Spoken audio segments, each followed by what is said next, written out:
Hey guys, long time no see. Have you ever wondered why sine squared theta plus yes, it is trigonometry, your biggest nightmare. So have you ever wondered why does sine squared theta plus cos squared theta always equals to 1? So let's break this triangle mystery in 60 seconds. Imagine a right angle triangle having perpendicular base and hypotenuse, and we all know cos. Okay, so cos equals perpendicular upon hypotenuse, or in short we can write p upon h. Okay, and sine equals b upon h, or base upon hypotenuse.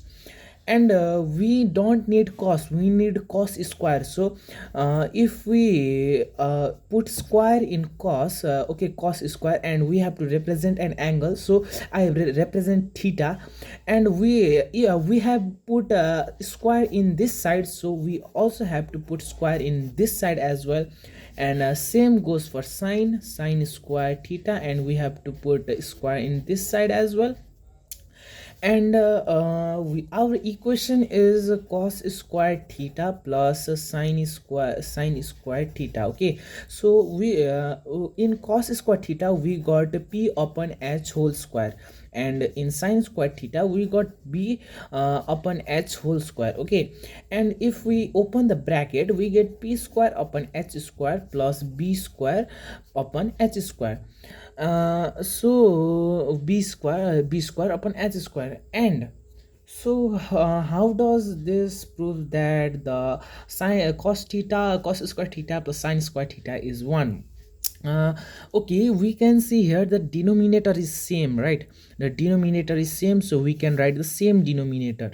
Okay, and okay, so let's put our brain, okay, let's dive inside our brain. And oh yes, we have learned a thing ever called Pythagoras theorem, right?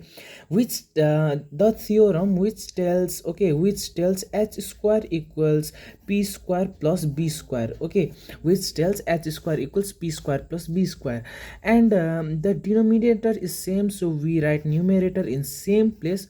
Oh, it is the another form of Pythagoras theorem, so we can write h square upon h square, and which is 1.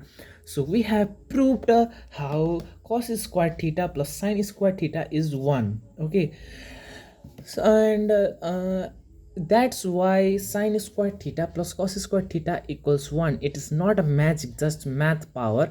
Drop a like before I square your homework. So this much for today.